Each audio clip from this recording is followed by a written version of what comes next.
নমস্কার, hello and a very good afternoon. আজকে মোটিভেটের আরো একটা চ্যাপ্টার এবং মোটিভেট এবছরে of course it's been a continuous process. আমরা এবার 4th ইয়ার, যেখানে আমরা 2024-এর 2024 কিলো অবশ্যই কমবে। কিন্তু আজকে আমাদের মধ্যে এমন একজনকে পাচ্ছি, সে কিভাবে কমালো তার ট্রান্সফরমেশন জার্নিটাই কিন্তু জানবো। কারণ পিয়ালি সেনগুপ্ত মুখার্জিকে আমি যখন চিনতাম, খুব মোটা সে কখনোই ছিল না, কিন্তু পিয়ালি 25 কিলো কমিয়েছে। আর 25 কিলো কিভাবে কমলো পিয়ালি, মানে হাউ ডিড ইট হ্যাপেন? প্রথমে নমস্কার রূপসাদি। নমস্কার। এই হ্যালো। 25 হ্যাঁ, এই 25 কিলোর জার্নিটা আমি তোমাদের সাথে, তোমাকে আমি আগে শেয়ার করেছি, তবুও আমি সবার সাথে আজকে শেয়ার করতে চাই। সেটা হচ্ছে এই পোস্ট প্রেগনেন্সি, যেহেতু একটু বেশি বয়সে মা হয়েছি সেকেন্ড টাইম। তো ডাক্তার বলেছিলেন যে আপনার যা হাইট এবং বয়স যা, সেই অনুযায়ী আপনাকে 20 কেজি ওজন বাড়াতেই হবে। তো আমি বললাম যে প্রথমত আমি একদমই রেডি ছিলাম না সেকেন্ড ইস্যুটার জন্য। তো ঠিক আছে, ওই মানসিক এটাকে তৈরি করাটা একটা তখন কঠিন ব্যাপার।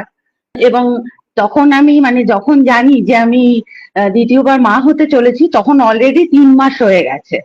3 মাসের মাথায় আমি জানতে পেরেছি যে আমি প্রেগনেন্ট।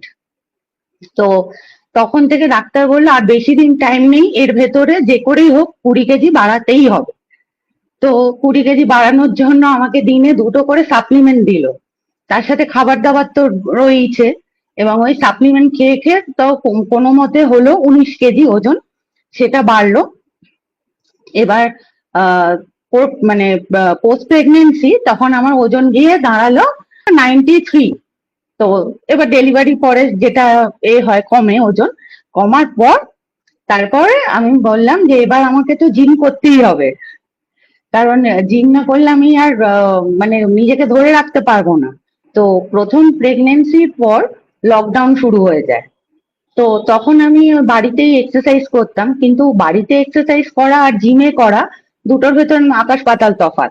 আর আমি ওই সময়টা থাকতাম আসামে, এবং তখন বাড়িতে বন্দি কিছু না। তারপরে কলকাতায় এলাম, এসেই আমি জিম শুরু করলাম। তো জিম করে তো 12 কেজি কমালাম। কমানোর পর জানতে পারলাম সেকেন্ড ইস্যু। তো ওই পুরো টোটাল মিলিয়ে যখন জানতে পারলাম যে আমার এত ওজন হলো, এবার কমাবো কি করে। তা আমি ডাক্তারকে বলেছিলাম যে আমি কিন্তু ইমিডিয়েটলি আমি ভর্তি হব জিমে। তখন বললেন যে দেখবেন আগে থেকে ওজন টোজন তুলতে যাবেন না, কারণ আপনি বলেছেন যে আপনি হেভি ওয়েট করেন, লিফট করেন। তা আমি বলেছিলাম যে ঠিক আছে। তো আমি জিমের ট্রেনারকে গিয়ে বললাম, 5 মাস যখন আমার বাচ্চার বয়স। তো ট্রেনার বললো আমি পিয়ালিদি তোমাকে শেখাতে পারবো না, তুমি নিজেই যা জানো তুমি সেটা করবে, কোনো ভুল চুক যাই হোক আমি তোমাকে গাইড করবো। আমি বললাম সেটাই করো। তো যাই হোক, ওইভাবেই শুরু হলো। প্রথম 2 মাস এমনি কার্ডিওর ওপর দিয়ে গেল। তারপরে আমি ঠিক 2 মাস পর থেকে আমি ওয়েট লিফটটা শুরু করলাম, অল্প অল্প ওয়েট দিয়ে শুরু করে করে যখন আমার বাচ্চার 9 মাস বয়স হলো, তখন আমি 25 কেজি ওজন কমিয়ে ফেললাম। এবং যখন ব্রেস্ট ফিডেতে ছিল তখন তো ডায়েট করিনি আমি, কারণ ডায়েট করাটা আমার মনে হয় তো আমার যা বয়স সেই অনুযায়ী ডায়েট করলে বাচ্চা কোনো পুষ্টিই পাবে না। তো সেই কারণে তারপর থেকে আমি শুরু করলাম ডায়েট করা। মানে 2 মাস আমি ডায়েট করেছি, 2 মাস ডায়েট আর সাথে জিম, তাতেই আমার 16 কেজি কমে গেছে। এবং বাকিটা কমেছে তার আগে জিমে, শুধুমাত্র জিম করে। তো এইভাবেই হলো ওই 25 কেজি কমার গল্পটা। ফাটাফাটি। তো এই যে 25 কিলো কমেছে, এর জন্য বুঝলাম জিম একটা রোল প্লে করেছে। আর কি কি ভাবে নিজের খাবার দাবার ইত্যাদি কন্ট্রোল করা হয়েছিল, which helped you in this journey, 25 kilos? আর এটা কতদিনের মধ্যে হয়েছে পিয়ালি, মানে এই 25 কিলোটা? এই টোটাল ওয়েট লসটা আমার হয়েছে 11 মাসে। মানে 11 মাসের ভেতর, আমি 11 মাসে আগেই করেছিলাম, মানে 9 মাসেই আমার কমে গিয়েছিল 21 কেজি। তারপরে একটু টাইমে ওইটা কমেছে। আর ডায়েট বলতে আমি একদমই ডায়েটিশিয়ানের সাহায্য নিয়েছিলাম, কারণ তখন তো পাকামি করাটা একেবারেই ঠিক নয়। হ্যাঁ, একটা আমার ভাইটাল স্টেজ। আর আমি চেয়েছিলাম যখন ওয়েট লুজ করব ভেবেইছি, তো একেবারেই করে নেবো। ওই এখন শুধু জিম করব, ডায়েট, আর ডায়েট যদি ফলো না করা হয় না জিম করার সাথে, ওয়েট লসটা সেইভাবে হয় না। আর মেইন প্রবলেম হচ্ছে প্রেগনেন্সিতে আমাদের লোয়ার অ্যাবডোমিনটা পুরো মানে ভীষণ চর্বি হয়ে থাকে। আর দুবার আমার সিজার আর তার সাথে লাইগেশনও করা আছে। তো এখন আমার পেটটা যখন ফ্ল্যাট হয়ে গেছে, হ্যাঁ অলমোস্ট ফ্ল্যাট, পুরোটা নয়, তো তখন আমি দেখতে পাই পেটের মানে এক প্রান্ত থেকে অন্য প্রান্ত অব্দি পুরো কাটা, যেহেতু দুটো লাইগেশনকে এক করে এবং এই অপারেশনকে এক করে লাইগেশনটা করা আছে বলে। তো আমরা পেটের মাসেলটা আমাদের যখন প্রেগনেন্সিতে কোর মাসেলটা মানে অনেক চওড়া হয়ে যায়, এবং সেটা আস্তে আস্তে এক্সারসাইজ করে কমাতে হয়। সেটা কমানোটা খুব ডিফিকাল্ট, খুবই ডিফিকাল্ট। তো পেট কমে হচ্ছে কিচেনে, জিমে নয়। কারণ কিচেনে তো খাওয়া দাওয়ার ওপর ডিপেন্ড করছে পেটের চর্বিটা কমা। তো সেটাই মানে বাড়ি থেকে হোমমেড, মানে বাড়িতে যেরকম রান্না হয় ভাত ডাল শাকসবজি, শুধু ডাইটিশিয়ান গাইড করে দেয় কতটা পরিমাণ খেতে হবে। আর যেহেতু আমি হেভি ওয়েট লিফট করি, তো আমার হচ্ছে হাই প্রোটিন ডায়েট চার্ট। তো মানে মাছ মাংস ডিম, ডিম যেমন গোটা ডিম আমি রোজ খাই, তার সাথে তো এগ হোয়াইটস রয়েছে। আর এছাড়া যেরকম করে ডাইটিশিয়ান গাইড করেছেন সেইভাবেই চলছে।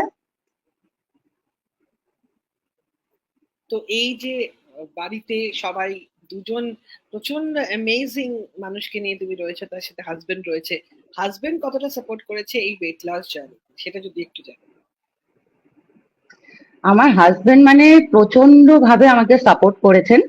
তার প্রথম কারণ হচ্ছে উনি নিজেও খেলাধুলার সাথে জড়িত। তো জড়িত বলেই উনি জানেন। আর আমিও খেলাধুলার সাথে ছোটবেলা থেকে জড়িত ছিলাম। আমি বাস্কেটবল খেলতাম, আমি স্টেট লেভেল অব্দি খেলেছি। তো তারপরে যা হয় পড়াশোনা, তারপর কলেজে যাওয়া, তারপর পাকামি, তারপরে চাকরিতে আসা। তো এই করতে গিয়ে মানে খেলাধুলাটা ছেড়ে গেছে, কিন্তু জিমটা আমি সেই 19 বছর বয়স থেকে শুরু করি। এবং 19 বছর বয়স থেকে শুরু করে তারপর বিয়ের আগে অবধি কন্টিনিউ করি। তারপর বিয়ের পর আসামে শিফট হয়ে যাই। তো সেই কারণে তখন ওখানে গিয়ে না আমার জিমটা করা হয়নি। যেহেতু একটু ডিস্টেন্স ছিল যেখানে থাকতাম, সেখান থেকে আমার একা একা আমি সেরকম চিনতাম না বলে যাওয়া আসাটার অসুবিধার জন্য বাড়িতেই কিছু যন্ত্রপাতি ছিল, সেটা নিয়েই আমি একটু চেষ্টা করতাম করার। তো এইভাবেই হয়েছে। এবার হাজবেন্ড তো প্রচন্ড ভাবে আমাকে সাপোর্ট করতো, সেই জন্যই কিছু ইনস্ট্রুমেন্ট ওখানে কিনে দিয়েছিল এক্সারসাইজ করার জন্য। এবার যখন আমি ওকে বললাম যে আমি জিম করব, তো আমাকে বলেছিল ডাক্তার কিন্তু বলেছে খবরদার তুমি এখন ওয়েট তুলবে না। কারণ আহ মানে আমার অপারেশনের পরে বাচ্চার যা ওয়েট থাকে না, সেই ওয়েটটাই তুলতে বলে। মানে তার থেকে বেশি ওয়েট মানে তুলতে বারণ করেন। কারণ ওখানে কাঁচা থাকে এবং শুকোতে না 1.5 থেকে 2 বছর টাইম লাগে। আমার 2 বছর হবে এই মাসের এন্ডেতে, আমার ছেলের দ্বিতীয় জন্মদিন হবে। তো তার আগে বারণ করে হেভি ওয়েট তুলতে। তো আমাকে প্রথমেই বলেছে, এবং প্রথম প্রেগনেন্সির পরে না মানে ম্যাসিভ আমার ব্যাক পেন ছিল। তো সেটা লকডাউনের কারণে না কোনোভাবেই আমি ওই থেরাপি নিতে পারিনি, ফিজিওথেরাপি। তো ফিজিওথেরাপিটা আমি কলকাতায় এসে নেওয়াটা শুরু করেছিলাম। তারপরে তো আবার কোভিড এর সেকেন্ড ওয়েভ হলো, থার্ড ওয়েভের সময় তো আমি কনসিভ করে নিয়েছিলাম। তো মানে যখন হয়ে গেল ডেলিভারির পর ওকে আমি বললাম আমার তো এই ব্যাক পেনের সমস্যাটা আবার তো চাগার দিয়ে উঠছে। হ্যাঁ, তখন তো ফিজিওথেরাপিস্টকে দিয়ে মানে তখন 1-1.5 মাস করানো হলো। করিয়ে আমি বললাম না, তখনই আমি জিমটা শুরু করে দিয়েছিলাম 5 মাস থেকে। তো ওই যখন এক্সারসাইজ করতে লাগলাম, দেখলাম আমার ব্যাক পেনটা না কমতে লাগলো। এবং আমি তারপরে যখন প্রথম ওয়েট তুলি ওকে জানাইনি। তো একদম আমার বড় ছেলে হচ্ছে খুব মানে তুমি জিমে যাচ্ছ, ওর মানে ঘুম ঘুম সকালবেলা ছুটে ও আমাকে বারবার, আমার আরেকটা ফোন বাড়িতে থাকে, আমাকে খালি ফোন করে, ভিডিও কল করে, কি করছো মাম্মাম আমি দেখবো। তো ও হচ্ছে আমার একটা যে এই ভিডিও গুলো মানে আমি ক্যাপচার করি ওকে দেখাবো বলো বাড়িতে এসে। তো সেগুলো করতাম যখন, আমার হাজবেন্ড একদিন বললো যে তুমি ওরকম কাঁধের ওপর ওই নিয়ে সব করছো কেন, করো না, কারণ তোমার কোমরে আবার লাগবে। তো আমি বললাম যে সেটা আমি ম্যানেজ করে নেবো খন। তো হাজবেন্ড আমাকে প্রচন্ড ভাবে সাপোর্ট করেছে। এই ভোরবেলায় উঠে যাওয়া, একটা তো প্রথমত ছোট্ট বাচ্চা, আর আমার বড় ছেলেও তো খুবই ছোট, কারণ দুজনের ভেতর 3 বছরের গ্যাপ নেই। হ্যাঁ, তো এবার ওই দুজনকে মানে সামলানো, আমি উঠলে দুজনই নড়ে চড়ে ওঠে, বড়টা উঠবে তারপরেই ছোটটা, দুজনকে মাঝে মাঝে সামলাতে হয়, বড়টা তো বেশি উঠে পড়ে। এবং যখনই জানে যে আমি জিম গেছি, ব্যাস ও আরেকটা ফোন নিয়ে আমাকে ফোন করে ওখানে করে। তো ওখানে জিমের ওরা জানে, ওরা বলে যে মাম্মামকে এখন এক্সারসাইজ করতে হবে। এমনও হয়েছে রূপসাদি, আমি দিনের পর দিন ভিডিও ক্যামেরা অন করে এক্সারসাইজ করেছি, যাতে ও দেখে চুপ করে থাকে। এবং ছোটটাও যখন উঠে পড়ে তো ছেড়েই দাও, আমি ক্যামেরা অন করে কন্টিনিউ এক্সারসাইজ করে গেছি, ওরা যাতে দেখে যে না মাম্মাম আছে। তো এই জার্নিটা মানে আমার কাছে একদমই সোজা ছিল না, শুধুমাত্র হাজবেন্ডের এরকম সাপোর্ট, মানে যেটা না পেলে আমি হয়তো সকালে উঠে যাওয়ার আমারই এটা থাকতো না, ও যদি না সামলে নিত বাচ্চাদের।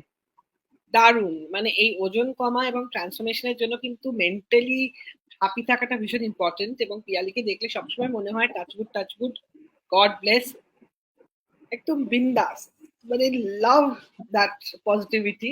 তো হাজবেন্ডের এত কথা হলো, নামটা তো প্লিজ বলো, হ্যাঁ, ওনার নামটা তো শুনতে একটু পেলাম না। বলো। হ্যাঁ, রণদীপ মুখার্জি। So, এখন তোমরা কলকাতাতেই থাকো? একদম, এখন কলকাতাতেই। Wonderful. Piyali, it's so inspiring. এই ট্রান্সফরমেশনের এটা তো আমরা জানবো যে তুই কি বলবি সকলকে যারা they want to lose but শুরু করতে পারছে না। এবং you have been a very important part of our team, আমাদের মোটিভেট দলে you have been a motivator. এবং আমাদেরকে you have really really kept us all very positive, তার জন্য আন্তরিক ধন্যবাদ। এই মোটিভেটরকে জিজ্ঞেস করছি, এখন থেকে যারা ট্রান্সফর্ম করতে চায় তাদেরকে সে কি উপদেশ দেবে, কিভাবে 1 2 3 এই তিনটে জিনিস করো ভাই, এক্ষুনি করতে হবে? আচ্ছা, প্রথমে যারা ওয়েট লস করবে ভাবছে, তিনটে জিনিস হচ্ছে ইম্পর্টেন্ট, একটা হচ্ছে ডিসিপ্লিন, একটা ডেডিকেশন, একটা হচ্ছে কনসিস্টেন্সি। এই তিনটে জিনিস থাকতে হবে। আমি ওয়েট লস করব, হ্যাঁ, এই যে ভাবনাটা, এটাকেই মানে তৈরি মানে রূপান্তর করতে হবে, যে না আমি কালকে থেকে করব মানে করবই। আজকে থেকে শুরু হলে মানে আজকেই মানে বাড়ি থেকেই প্র্যাকটিস করি, একটু ওয়ার্ম আপ করি, হাত পা নাড়াই, হ্যাঁ, তারপর কাল থেকে না হয় শুরু করব। এইটা শুরু করা, যে কোনো অভ্যাস না 21 দিনে তৈরি হয়। ওই জন্য দেখবেন বিভিন্ন ডায়েটেতেও থাকে যে 21 দিনের ডায়েট প্ল্যান। তার কারণ হচ্ছে একটা মানুষ অভ্যাস 21 দিনে বদলে যায়। তো এই 21 দিনটা হচ্ছে, প্রথম 21 দিনটা হচ্ছে খুব ডিফিকাল্ট। তো ভাববো যেই যে আমি জিম বা ডায়েট করব বা কিছুই করি, এক্সারসাইজ করব বা হাঁটবো বাইরে গিয়ে, তো সেটার জন্য ফার্স্টেই কি করতে হবে, আজকেই আমি বাড়ি থেকেই শুরু করব, ঘরেই হাঁটবো, হাঁটলাম, কালকে থেকে আমি বাইরে যাব, বাইরে হাঁটি, জিম করি, যা করি। এবার এই তিনটে জিনিস যেটা বললাম, ডেডিকেশন, কনসিস্টেন্সি অ্যান্ড ডিসিপ্লিন, এটা থাকতে হবে। আমার ঝড় জল বৃষ্টি যাই হয়ে গেছে, এই 2 বছর হতে যায়, যাই হয়ে গেছে, আমি জিমটা কিন্তু মিস করিনি বা মিস করি না। ইভেন আমি যদি জিমে না যাই, মানে ওখানে ছোট বাচ্চা থেকে শুরু করে বয়স্ক মানুষ, যেহেতু এটা আমাদের রেসিডেন্সিয়াল জিম, তো আমাদের এখানে কো রেসিডেন্টস যারা, তারাই জিমে যায়, তো বয়সের কোনো নেই, সবাই যেতে পারেন। তো ওনারাও পর্যন্ত আমাকে মানে জিজ্ঞাসা করে কেন আসোনি। তো এবার জিম বা যে কোনো কিছু শুরু করতে গেলে প্রথমেই চিন্তা ভাবনা করে একদম করে লেগে পড়তে হবে। আর 6 মাস, 6 মাস যদি কেউ নিজের শরীরকে দেয় মানে এক্সারসাইজ করে, তারপর থেকে শরীর আপনাকে সেই রেজাল্টটা দেবে, এটা দেবেই। 6 মাস কন্টিনিউ করতে হবে। ওয়েট লস প্রথমে হবে না, প্রথম 1-2 মাস ওয়েট লস হবে না, 100 200 300 বা কারোর 1 কেজি, এটা তো ডিপেন্ড করে মানে প্রত্যেকের মেটাবলিজম রেট বা বিভিন্ন শারীরিক প্রতিবন্ধকতা, বিভিন্ন লোকের বিভিন্ন রকমের থাকে, তো তো সেটার উপর ডিপেন্ড করে। এবার তুমি যখন থেকে মানে আপনি যখন থেকে কিছু শুরু করবেন ভাবছেন, তো সেটাই মাথায় ওইটাই রাখতে হবে যে না আমাকে করতে হবে, করতে যদি হবে ভাবে ঠিক হয়ে যাবে। আর 6 মাস যদি টানা করেন তারপর আর চিন্তা করতে হবে না, এমনি ওয়েট লস হতে মানে শুরু হয়ে যাবে। ফ্যাবিউলাস পিয়ালি, এই যে তো স্বতঃস্ফূর্ত কথা ব্যাপারটা না আমার দারুণ লাগে। আর তোর বেস্ট লাগে যে তোর মুখ থেকে সবসময় একগাল হাসি লাপা থাকে, মানে ইটস বিউটিফুল, মানে আমি একদম থ্যাংক ইউ। কথা বলছি। The truth is a face with a smile is the true asset, কারণ যদিও সেনকো গোল্ড অ্যান্ড ডায়মন্ডস এর ডান দিকে তাকালে অ্যাসেট, বাঁ দিকে তাকালে অ্যাসেট, এবং সেগুলো মিস করলে খুব দুঃখ, but the true asset is of course সম্পর্ক অ্যান্ড এরকম পজিটিভিটি। যাদের মধ্যে এরকম পজিটিভিটি রয়েছে, এটা কিন্তু জাস্ট ওয়াও। তুই নিজেকে যে সবসময় একটা পজিটিভ রাখিস, আমি তোকে অনেক বছর ধরে অবজার্ভ করছি। What is your mantra to your self যখন তোর একটুও মন খারাপ হয়, যখন মনে হয় না ভাল লাগছে না? আমার জিমেতে জানো তো আমার থেকে ছোট ছোট যে মেয়েগুলো পড়ে, ওরা আমাকে একদিন বলছে পিয়ালি দি তোমার কত এজ হবে? এই 32, 33। আমি তখন বললাম কেন রে বাবা হঠাৎ করে এরকম কথা বলছো? তখন বলছে যে না তুমি যা তোমার যা ফিটনেস, সেখানে মানে 18, 19 বছরের মেয়েরাও ফেল করে যাবে তোমার ফিটনেস এর কাছে। তাই আমি বললাম যে না ভাই তুমি এখন কার্ডিও করছো, অত চাপ নিও না আমার বয়স জেনে, আবার অন্য বিপদ এখন জিমের ভেতর চলে আসবে। বলছে কেন? আমি ছেড়ে দাও পরে তোমাকে বলবো। তো পরে একদিন ট্রেনার বলেছে, আমি বলছি জানো আমাকে জিজ্ঞাসা করছে আমার বয়স কত। তখন বলছে যে তুমি জানো ওনার দুটো ছেলে রয়েছে? তখন বলছে যে হ্যাঁ। কি বলছে? তখন ও বলছে যে হ্যাঁ। তখন মানে আমাকে বলছে সত্যি পিয়ালি দিয়ে আমার বিশ্বাস হচ্ছে না। তারপরে ওকে আমি আমার ফেসবুক প্রোফাইলের লিংক পাঠাই, ও আমাকে ফেসবুকে ফলো করে এবং ও আমাকে এগুলো দেখে আমাকে বলছে পিয়ালিদি বিশ্বাস করো আমি মানে ভাবতে পারছি না, তোমাকে দেখে মনে হয় না যে তোমার যা এজ। তো এই এজ, এই অনেকে বলে না এজ ইজ আ নাম্বার, জানি না নাম্বার কিনা। আমাকে তো আমার তো নিজেই এখনো মনে হয় যেন আমি সেই ওই আগেরই পিয়ালি যেরকম তুমি আমাকে দেখেছিলে কর্মজগতে যেরকম ভাবে থাকতাম, আমার তো ওইরকমই মনে হয়। আর এইটা থাকাটাও ডিপেন্ড করে না হাজবেন্ডের ওপর, হাজবেন্ড বা পরিবেশ পরিবারের ওপর ডিপেন্ড করে যে কিরকম করে আমি থাকবো। আমাকে ওরকমই হয়তো ওরকম করেই রেখে দিয়েছে হয়তো আমার হাজবেন্ড, হাসি খুশি মজা মস্তির ভেতর। বিউটিফুল, এর থেকে ভালো কিছু হয় না। এবং রোববার দিন এরকম মানে জেনারেলি সারাক্ষণ টেলিভিশনের অধিকাংশ সিরিয়ালই হচ্ছে কমপ্লেনিং অ্যাবাউট ইস ইস ইস, কিন্তু কোথাও একটা এই ডিজিটালে এত অনেস্ট একটা ভালোবাসার অভিব্যক্তি, সাচ এ বিউটিফুল ফিলিং। এবং I am sure your husband is also equally proud, কারণ আমি ওকেও দেখি পাচ্ছি ইউর সোশ্যাল মিডিয়া সবসময় দেখছি একদম জমিয়ে রেখেছে, এবং দেখে মনে হয় শান্ত, কিন্তু সবসময় সাপোর্ট করে তোকে মন দিয়ে, এবং বাচ্চাদের একদম জান। একদম। কিন্তু এই যে ধর এত সুন্দর মানে শাকসবজি ইত্যাদি ইত্যাদি থাকে, আই আন্ডারস্ট্যান্ড, কিন্তু কোথাও কি একটা ইচ্ছে করে না ফাস্ট ফুড, মানে যখন তোর টেম্পটেড লাগে তখন তুই কি করিস? মানে এরকম জাতীয় খাবারগুলো যখন জাস্ট ডাক দেয়, what have you done and how do you overcome? হ্যাঁ, তোমাকে আমি দুটো কথা বলতে চাই। একটা তো বললাম যে আমি উইদাউট ট্রেনার এই ওয়েট লস জার্নিটা করেছি, কিন্তু ডাইটিশিয়ানের সাহায্য নিয়ে। তো আর বাড়ির সমস্ত কাজ আমি একাই করি। আমার শুধুমাত্র একজনই মেড আছেন, যিনি শুধু বাসনপত্র ভেঙে দিয়ে চলে যান। উনি আছেন ঘরদোরটা একটু নোংরা করে আর বাসন ভেঙে উনি চলে যান, উনি আছেন। আর বাকি সমস্ত কাজ আমি করি, আর বাচ্চাদের দেখাশোনাটাও করি আমি। তো এটা হচ্ছে আমার জিমের পর মানে বেশি ক্যালোরি লস হয় আমার বাড়িতে এসে। এই দুই সুন্দর বাঁদর টাইপের বাচ্চাদেরকে সামলাতে গিয়ে আমার বেশি এটা আরো হয়। এবং এতে না আমার মাঝে মাঝে প্রচন্ড রাগ হয় এবং প্রচন্ড বিরক্তি এসে যায় যে রোজ এই একঘেয়ে জিনিস। হাজবেন্ড সকালে বেরিয়ে যান অফিসে, রাত্রির করে ফেরেন। একটা বাচ্চাকে 12 ঘন্টা দেখা মানে খুবই খুবই খুবই ডিফিকাল্ট ব্যাপার। সেখানে আমি দুটো বাচ্চাকে সামলাই, মানে একজন হচ্ছে গুপি বাঘা, মানে একে অপরের সাগরে, মানে কি বলবো মানে বলে বোঝানো যায় না। সেখানে তো ইচ্ছা করে যে আমি আজকে রোল খাই, চাউমিন খাই, বা আমি আজকে একটুখানি পিৎজা খেয়ে নিই। আমার কেএফসি খুব ভাল লাগে, ভাবি যে কেএফসি, কিন্তু না, আমি একটা দিনই খাবো, শনিবার বা রবিবার। শনিবারটাই আমি করি, শনিবার আমি সন্ধ্যেবেলা রোল চাউমিন যা ইচ্ছা খাবার খাবো এবং করবো না। তুমি বিশ্বাস করবে না, আমি কোনো ইনভিটেশন বা অনেক কিছুই লেগে থাকে সারা সপ্তাহ, আমি যাই গিয়ে জল খাই, শুধু বারে বারে জল খাই। ওর সবাই এসে বলে যে কি হলো, তুমি স্টার্টার নাও, এই নাও ওই নাও, ডিনার করবে না, সে কি গো, বাবা কি ডায়েট। আমি যে না, এটা আমার একটা প্যাশন, আমি আমার ভাল লাগে নিজেকে ফিট রাখতে। আমি মানে এটা নিজেকে নিজের কাছে নিজেকে ঠকাবো না, আমি খাবো না কেন। এবং এখন যেহেতু আমার এই ওয়েট লস জার্নিটা শেষ হয়ে গেছে, আমি আমার আইডিয়াল ওয়েটে চলে এসেছি, এখন আমার ডায়েট ফলো করাটা ব্যাপার না, আমার হচ্ছে মেনটেন করাটা হচ্ছে ব্যাপার।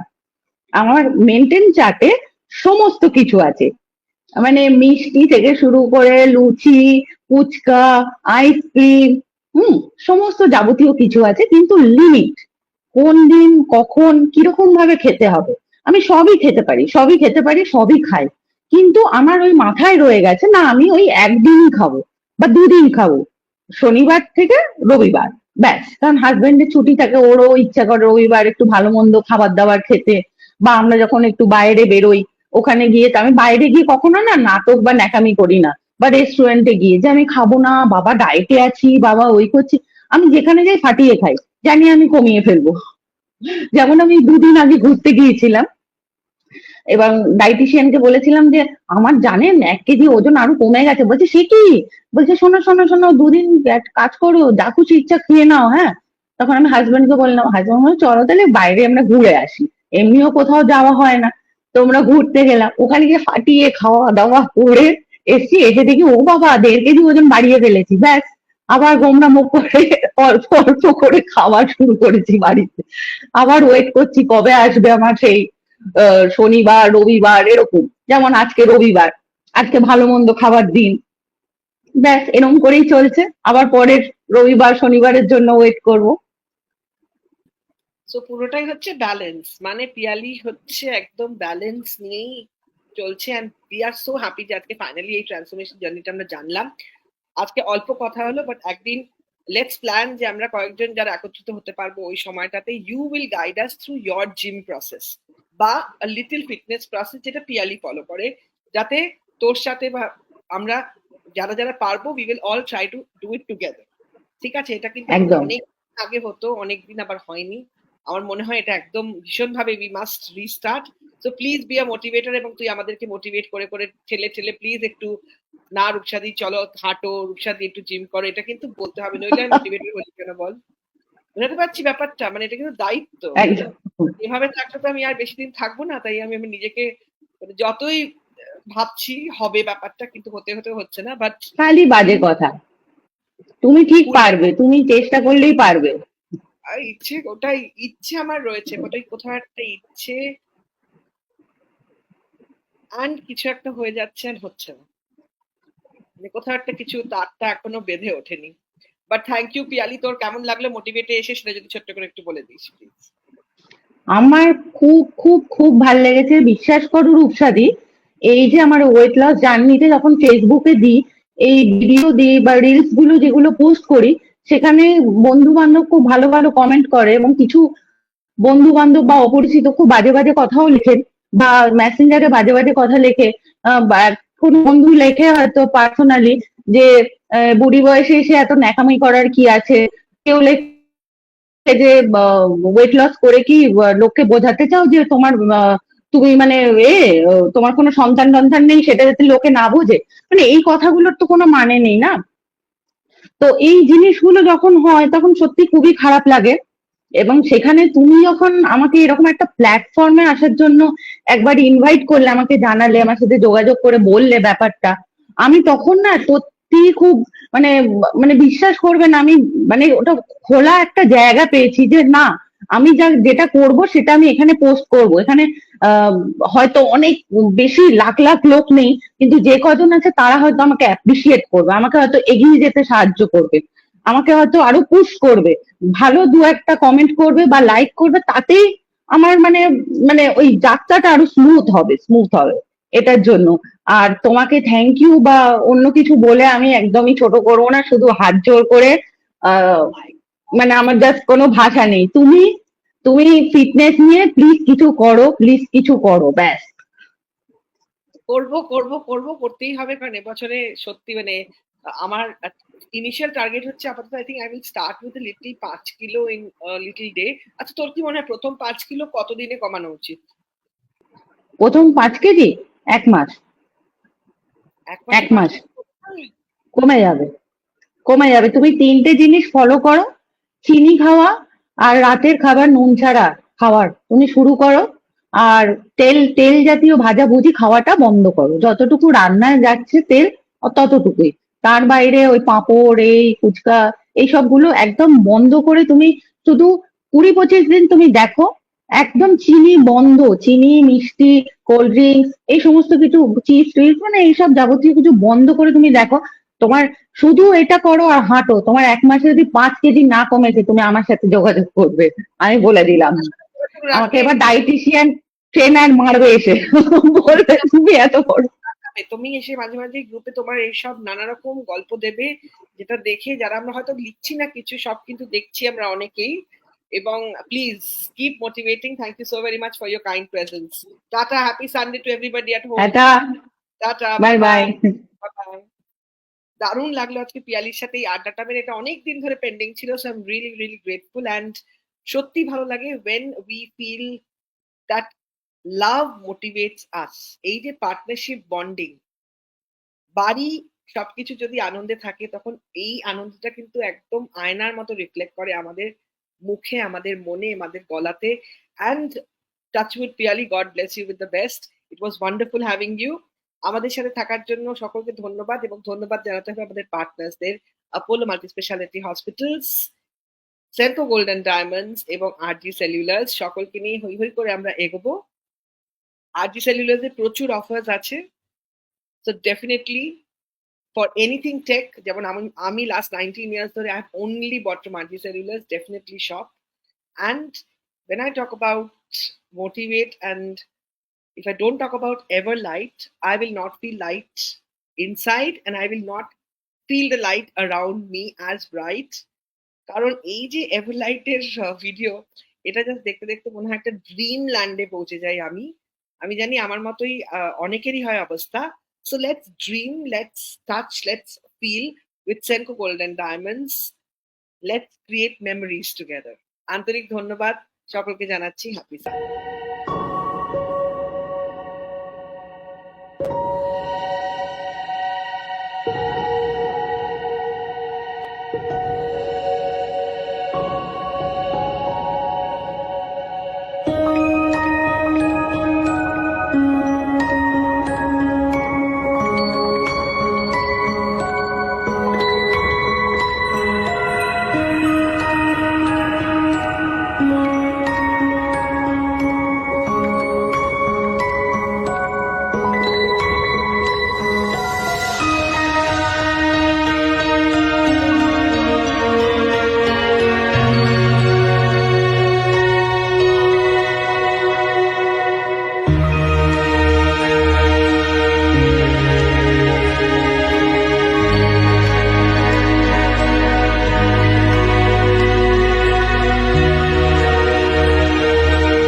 নমস্কার, আজকে আমরা কথা বলবো হেডনেক ক্যান্সার নিয়ে। হেডনেক ক্যান্সার আমাদের দেশের অন্যতম প্রধান ক্যান্সার, বিশেষত পুরুষদের মধ্যে। এবং হেডনেক ক্যান্সারের প্রধানতম কারণ হচ্ছে তামাক জাতীয় পদার্থের সেবন। যে কোনো মাধ্যমে, ধূমপান হতে পারে বা তামাক চিবিয়ে খাওয়ার মাধ্যমে হতে পারে, এবং এর সঙ্গে মদ্যপানও কিছুটা জড়িত। হেডনেক ক্যান্সার বলতে আমরা কোন জায়গার ক্যান্সারকে বুঝি? আমাদের ঠোঁট থেকে শুরু করে মুখবিবর, জিভ এবং মুখবিবরের যে পেছনের অংশ সেই অংশ, নাকের পেছনের অংশ, এবং তার সঙ্গে ষড়যন্ত্রের পেছনের যে খাদ্যনালীর অংশ, সেই পুরো অংশকেই হেডনেক ক্যান্সারের মধ্যে পড়ে।